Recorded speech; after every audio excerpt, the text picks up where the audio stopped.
ప్రార్థన. సకల ఆశీర్వాదములకు కారణభూతుడవైన దేవ, నమ్మదగిన తండ్రి, ఆశ్రయదుర్గమా, ఒక్క రాత్రిలో అద్భుతములు చేయగల గొప్ప తండ్రి, ఆశ్చర్యకరుడ, ఆలోచనాకర్త, మా ప్రియ పరలోకపు తండ్రి, మీకే స్తుతి స్తోత్రములు. గడిచిన కాలమంతా మీ కృపాక్షేమంతో కాచి కాపాడిన దేవ, మరొక దినమును దయచేసినందుకే మీకే వందనాలు. కృపాసత్య సంపూర్ణమైన ప్రభువా, మా జీవితాల్లో మీ యొక్క నిండైన దీవెనలు కుమ్మరించి నడిపిస్తున్నందుకే మీకే స్తుతులు స్తోత్రములు. దేవ, మరణకరణమైన దినముల్లో అర్హత లేని మా జీవితంలో మరి ఒక నూతన శ్రేష్టమైన ఉదయకాలమున సమయమును మా జీవితంలో అనుగ్రహించిన తండ్రి, మీకే స్తుతి స్తోత్రములు తండ్రి.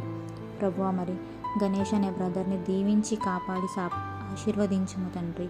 బిడ్డ పడుతున్న ఆవేదన నీకు మాత్రమే తెలుసు ప్రభువా. బిడ్డ 2 కాళ్ళు ముట్టి స్వస్థపరుస్తున్నందుకు నీకే స్తుతి స్తోత్రములు. నీ సాక్షిగా నిలబడి నిన్ను మహిమపరిచే బిడ్డగా మలుచుకుంటున్నందుకే నీకు కృతజ్ఞతలు తండ్రి. దేవా, నీవు ఆశీర్వదిస్తే అది ఎన్నటికీ ఆశీర్వాదం కనుక దేవుని బిడ్డలుగా దేవుని సాక్షులుగా ఉండులాగున కాపాడండి తండ్రి. ప్రభువా, మరి సంధ్యారాణి గారి కుటుంబాన్ని కూడా వాళ్ళ కష్టార్జితమును కూడా ఆశీర్వదించుము తండ్రి. అయ్యా, మా కుటుంబాల్లో ఇంకనూ రక్షణ లేని వారు ఉన్నారు, వారిని జ్ఞాపకం చేసుకోండి తండ్రి. ఈ లోక స్నేహాలను విడిచిపెట్టి బైబిల్ని చేతపట్టే బుద్ధిని ఇవ్వండి దేవా. ఈ మాయా ప్రపంచంలో పడి మోసపోకుండా మహాదేవుడమైన మీ చెంతకు చేరి నిత్య జీవాన్ని పొందే ధన్యత ఇవ్వండి నాయన. మీ వాక్యంతో మాట్లాడండి, వారిని ఆకర్షించి క్రీస్తు పాదాల చెందుకు నడిపించి రక్షణార్థమైన మారు మనస్సును అనుగ్రహించమని వేడుకుంటూ లోకరక్షకుడైన మీకే స్తుతులు తండ్రి. అయ్యా, అనాలోచితంగా తీసుకున్న ఎన్నో నిర్ణయాలు మా జీవితాన్ని పాడు చేశాయి తండ్రి. ప్రభువా, మీకు వేరుగా ఉండి మేమేమీ చేయలేం నాయన. మీ సహాయం లేనిది మాకేమీ చేత కాదు తండ్రి. సొంత ఆలోచనలకు, సొంత నిర్ణయాలకు ఇకపై చోటు ఇవ్వకుండా మీ చిత్తం చోటిచ్చి మీ ఇష్టాన్ని నెరవేర్చే హృదయం ఇవ్వండి తండ్రి. ఎక్కడికి వెళ్ళినా ఏం చేసినా మీ మీద ఆధారపడి మీ సహాయాన్ని కోరి ప్రతి విషయంలోని విజయం సాధించే ధన్యతనివ్వమని వేడుకుంటూ మా విశ్వాసమునకు కర్త అయిన మీకే స్తుతులు తండ్రి.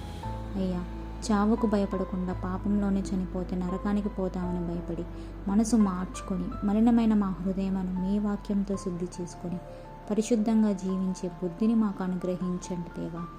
మరణం అనేది తథ్యమని, మరణించిన తర్వాత కూడా పరలోకం చేరడమే ముఖ్యమని గ్రహించి సకల విషయాలలో మీకు లోబడి సమస్త జనములకు మధ్య మీకు మహిమ తెచ్చేలాగా జీవించేందుకు సహాయం చేయమని వేడుకుంటూ మీ మరణము ద్వారా పాపపు ధ్యాసం లోబడిన మమ్మల్ని విడిపించి మరలా తిరిగి లేచిన మీకే స్తుతులు తండ్రి.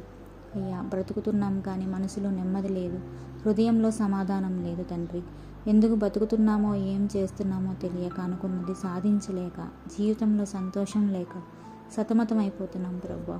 ప్రార్థన లేక, వాక్యాన్ని చదువుకోక, మనసులో గలిబిలి, హృదయంలో ఆందోళనతో సతమతమైపోతున్నాం దేవా. మీకు వేరుగా ఉండి మేమేమీ చేయలేం తండ్రి.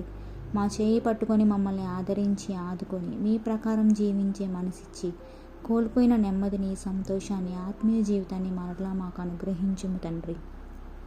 అయ్యా, ఆత్మీయంగా దిగజారిపోయిన బిడ్డలను లేవనెత్తండి. అన్ని విషయాల్లో మీకు లోబడే మనస్సు ఇవ్వండి నాయన. సోమరితనం, బద్ధకం, శరీరాశల నుండి సంపూర్ణంగా విడిపించి స్వచ్ఛమైన హృదయంతో నీ సన్నిధిలో నిలబడే మీ భాగ్యాన్ని ఇవ్వండి తండ్రి. ఆత్మీయ జీవితంలో ఉన్న బలహీనతలు, శరీర బలహీనతలు పూర్తిగా తీసివేసి ఆత్మకు స్వబుద్ధిని, శరీరానికి స్వస్థతను అనుగ్రహించమని వేడుకుంటూ మా పరమ వైద్యుడవైన మీకే స్తుతులు చెల్లించుకుంటూ నమ్ముట నీ వలనైతే నమ్మువానికి సమస్తము సాధ్యమే అన్న ప్రభువా, విశ్వాసంతో యేసయ్య పరిశుద్ధ నామంలో ప్రార్థించి పొందుకున్నాం పరమ తండ్రి. ఆమేన్.